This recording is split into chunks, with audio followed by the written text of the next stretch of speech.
Hello, beautiful people. I haven't done this in a while, but I am recording a solo episode today because I had an experience that I have to tell you about. This past weekend, I spent 2 days, 48 hours, living at a Buddhist monastery. I went to Deer Park Monastery, which is a 400-acre space that was founded by Thich Nhat Hanh, and it is a wonderful, peaceful place full of nature. And I got to spend 2 days living with the monks and the nuns. And I want to share 5 things that I learned from this experience and then just reflect a little bit on how I'm bringing back some of these lessons into my normal life. So we're going to dive into it. The first thing that I experienced and learned was something called noble silence. Noble silence is practiced at this monastery. And what noble silence is, it's a period of complete silence that starts after dinner and goes until after breakfast the next day. So you have dinner, and I'll come back to how each meal is handled in a moment, but you have dinner, and then afterwards, you are quiet. You stop talking. And what it's meant to do is to bring you back to yourself, to quiet your mind, to quiet your thoughts, and help you really kind of connect to nature as the sun goes down and you head into the time when you go to sleep. So you go to bed, you don't talk to anyone, you wake up the next morning, you still don't talk to anyone, and you go have breakfast. And every meal at the monastery is silent. So you serve yourself in silence, you eat in silence, and they give you a long time to eat. They really emphasize the benefits of slowing down and eating mindfully. So each meal, you have about 25 to 30 minutes of complete silence while you're eating. And then a monk will stand up and ring a bell. And then at that point, you can get up from the table. You can go get seconds. You can start talking to the people next to you. But the noble silence extends through the entire breakfast. And then once that bell is rung, you can start speaking. And it was so cool. I had never realized how unsilent I am in my life.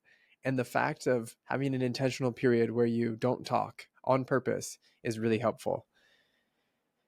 The next thing I learned is related to this, which is the value of silent meal times. So, as I mentioned, you serve yourself in silence, you eat in silence, and this is for every meal, not just breakfast. And it was so cool. I never realized how much of a blessing it is to wake up in the morning and eat breakfast without having to make any small talk before you're ready.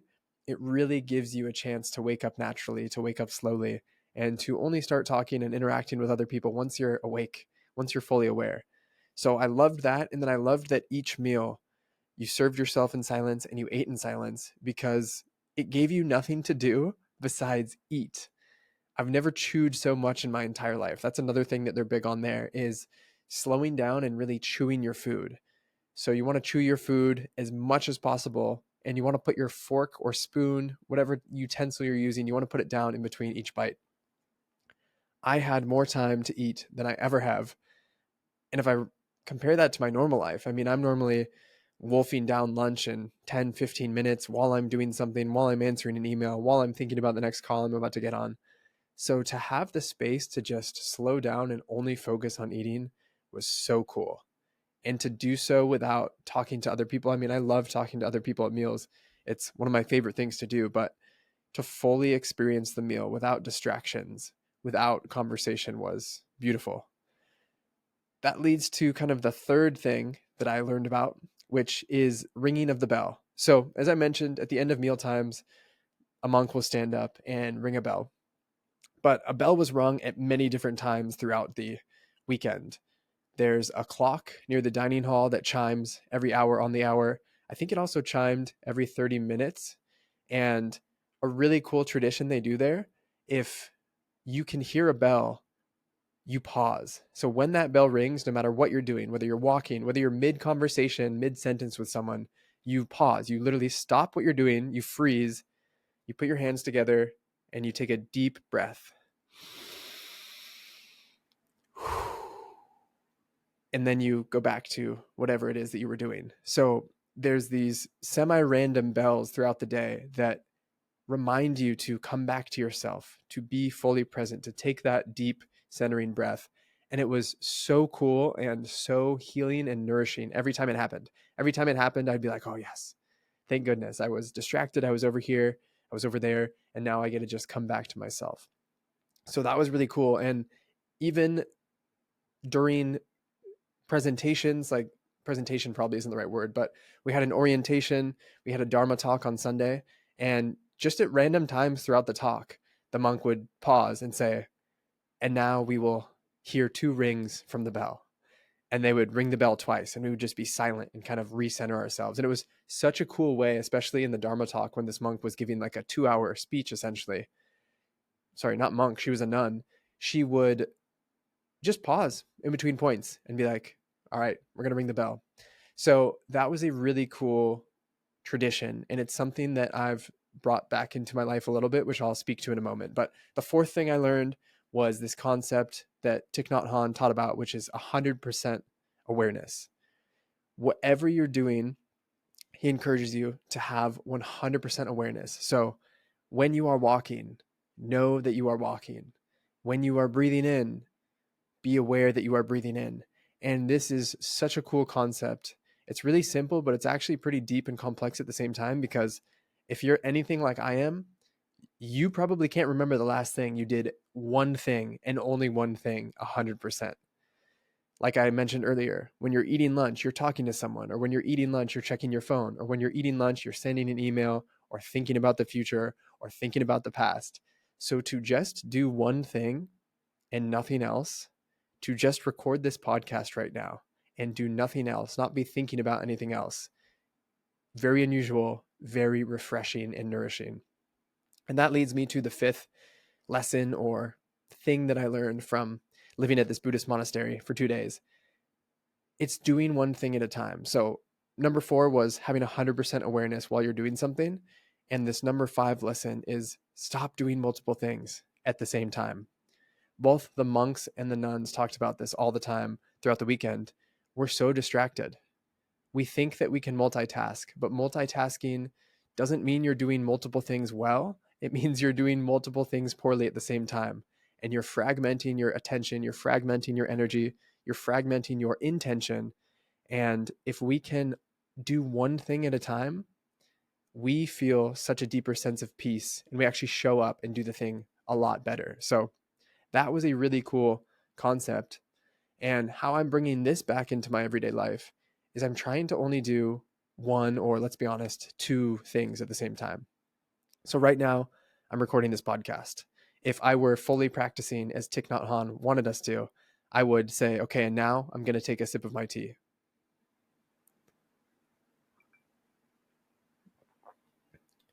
For those of you listening and not watching, I paused speaking. Obviously, you could hear that, but I took a sip of my tea and that's all I did. I didn't keep talking and bring the tea to my mouth and try and pour it in there while I was talking. And it's strange to do. It takes more time, but even just that brief little moment I had was peaceful.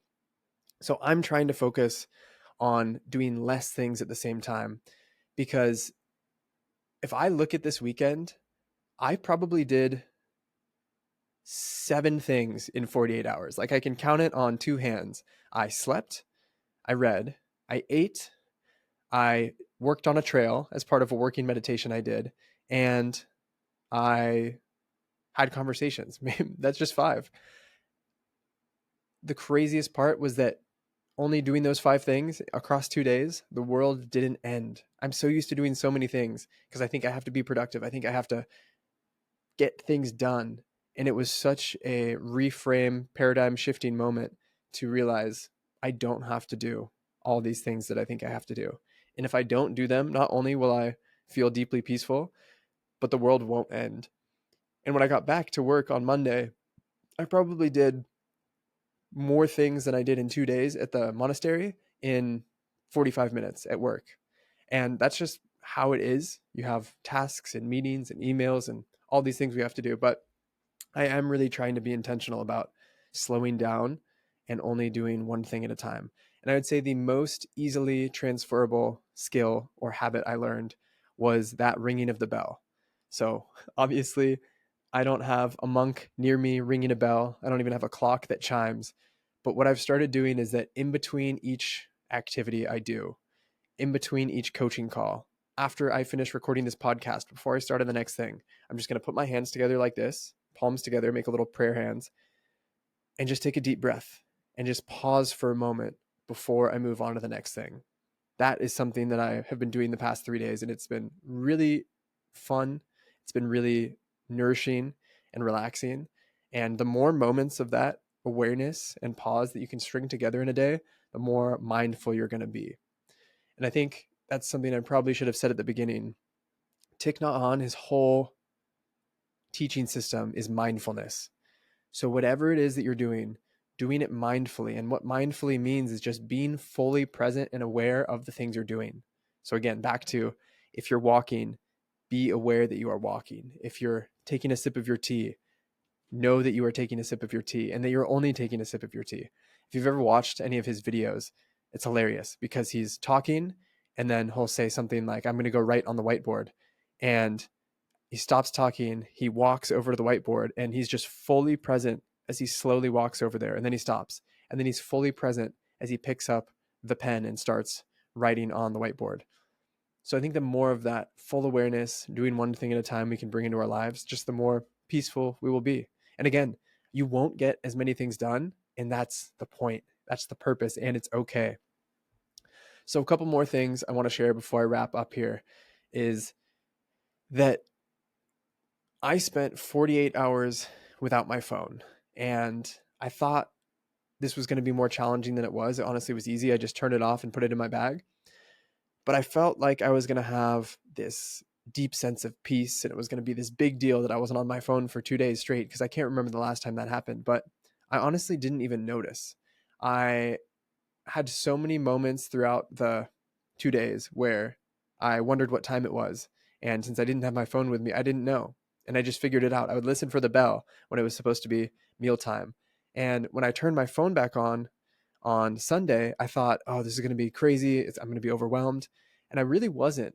And so this whole experience taught me that the benefit I got from a lot of it wasn't from doing the thing itself in the moment. It has been kind of the afterglow effect and how I've felt since doing it. And what I mean by that is I was super freaking bored many times throughout this retreat. Calling it a retreat isn't even right, because it's literally just, they open up the monastery and they say, come live with us for 2 days and do what we do. And what monks and nuns do is a lot of nothing. They sit, they meditate, they drink their tea, they have the meals. And again, if you're actually sworn in as a monastic, you're doing way more things and you have duties and responsibilities. But for us, it was a lot of sitting around. And there was so many times where I was bored. I had like a 5 hour chunk of time on Saturday where I was just doing nothing. I was sitting on a bench staring at this little lotus pond for a while. I read for a little bit. I meditated. I fell asleep sitting in a chair, just looking out at the landscape. And in the moment, I was like, oh, this sucks. Like, I'm bored. But the benefit I've gotten from putting myself through that afterwards is just this deep sense of peace. It's making me realize that so much of the benefit of a weekend like this is just breaking your routine, doing something completely different, being bored, and unplugging. And it doesn't feel good in the moment. I never felt like, oh, yes, this is great. I'm meditating. I'm feeling enlightened right now. Honestly, it was a lot of boredom. And I'm realizing that that boredom really topped up my energy and my battery and my emotional feelings afterwards. I've just felt fresh and renewed. So there's so much value in going and doing experiences like this that get you out of your normal routine, change things up. And you might not enjoy it in the moment, but you get some of those benefits afterwards as an afterglow as you come back to your life. This monastery, Deer Park, is an hour out of San Diego. It's in Escondido. Highly, highly recommend it. If you are in San Diego, if you're in LA, if you're anywhere within 6 hour driving distance, go. It was super affordable. You can actually go there and camp. I went and stayed in a little dorm room, which was the most expensive option, and it was still under $300 for 48 hours. Highly recommend it. Super cool experience. I am going to be bringing noble silence, more silence at meal times, more 100% awareness, and more doing one thing at a time back into my life. So if you want to experiment with that too, I highly recommend it. Again, the biggest takeaway, and what I'm going to do as soon as I hit stop recording on this podcast, is I'm going to pause. I'm going to take a deep breath, and I'm going to center and ground myself before I move on to the next thing. Hope you enjoyed this little solo episode. Again, this experience of going and living at this Buddhist monastery for 2 days was too cool not to record this, not to share with you. I love you guys. Thank you so much for being here, and we will see you in the next episode. Take care.